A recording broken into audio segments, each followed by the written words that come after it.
भैया इंदापूरमध्ये जिल्हा परिषद रणधुमाळी सुरू झालेली आहे. कसा प्रचार सुरू आहे? हो, घातलेला 5 तारखेला पुणे जिल्हा परिषद व पंचायत समितीचं या ठिकाणी मतदान आहे आणि या मतदानाच्या अनुषंगानं भारतीय जनता पार्टीनं आम्ही इंदापूर तालुक्याच्या स्वाभिमानी जनतेसाठी एक स्वतंत्र पर्याय म्हणून आम्ही पॅनल उभा या ठिकाणी केलेला आहे आणि इंदापूर तालुक्यामध्ये घराणेशाही विरुद्ध लोकशाही अशा पद्धतीचे चित्र या ठिकाणी निर्माण झालेलं आहे. सगळ्या पक्षांनी एकत्रित मिळून पॅनल केलेला आहे आणि आमचा वेगळा पॅनल जो की भारतीय जनता पार्टीने तयार केलेला आहे.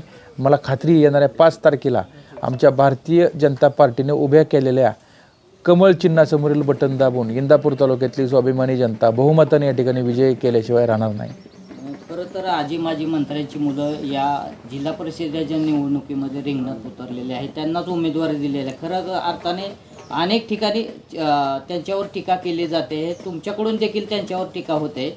सर्वसामान्य उमेदवार ह्यांना भेटले नाहीत का? ह्याचा अर्थ असाच होतो आणि ही जनतेला गोष्ट लक्षात आलेली आहे. भारतीय जनता पार्टी हा केडर बेस पक्ष आहे. सगळ्या जाती धर्माला बरोबर घेऊन जातो, सगळ्यांना न्याय देतो, कार्यकर्त्यांसाठी लढणारा, कार्यकर्त्यांना सन्मान देणारा पक्ष कोणता असेल या देशामध्ये तर भारतीय जनता पार्टी या ठिकाणी आहे. त्यांनी काय केलं हे जनतेला या ठिकाणी माहिती झालेलं आहे आणि म्हणूनच ही घराणेशाही विरुद्ध लोकशाही आणि याला उत्तर द्यायचं असेल तर जनतेनं इंदापूर तालुक्यामध्ये खूप मोठी सुप्त लाट ही भारतीय जनता पार्टीच्या बाजूने निर्माण झालेली आहे. इंदापूर तालुक्याच्या विकासासाठी भारतीय जनता पार्टीशिवाय पर्याय नाही. पुणे जिल्हा परिषद हे स्थापन झाल्यापासून पवारांच्या ताब्यात आहे. त्यांचा बालेकिल्ला मानला जातो. आता कशा पद्धतीने भाजप बालेकिल्ला ढासळणार आहे? आता लक्षात घ्या की या अगोदर आमच्या 17 ते 22मध्ये भारतीय जनता पार्टीचे मला वाटतं 13 जिल्हा परिषदेचे या ठिकाणी होते आणि ह्यावेळेस आम्हाला ठाम विश्वास आहे की या पुणे जिल्हा परिषद या ठिकाणी भारतीय जनता पार्टीचाच झेंडा फडकल्याशिवाय राहणार नाही. इंदापूरमध्ये भरणे आणि पाटील एकत्र आल्यामुळे बिघडलं कुठं असं अजित पवार यांनी म्हटलेलं आहे. त्याचबरोबर प्रवीण माने आणि प्रदीप गारटकर यांना मीच तयार केलेलं आहे, माझेच कार्यकर्ते आहेत, आता ते दुसरीकडे गेलेले आहेत असं वक्तव्य त्यांनी केलेलं आहे. तुमच्या बाबतीत काय सांगाल?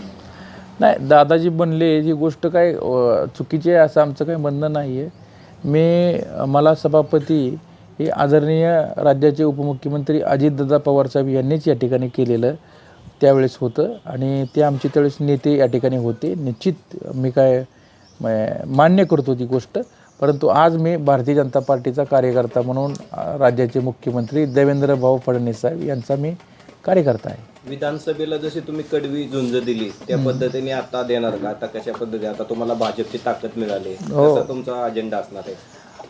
इंदापूर तालुक्यामध्ये सुप्त लाट निर्माण झालेली आहे आणि भारतीय जनता पार्टीची एक ताकद, एक मजबूत सहकार्य या पार्टीचं इंदापूर तालुक्यातल्या लोकांना या ठिकाणी मिळणार आहे. राज्याचे मुख्यमंत्री देवा भाऊ या ठिकाणी आहेत.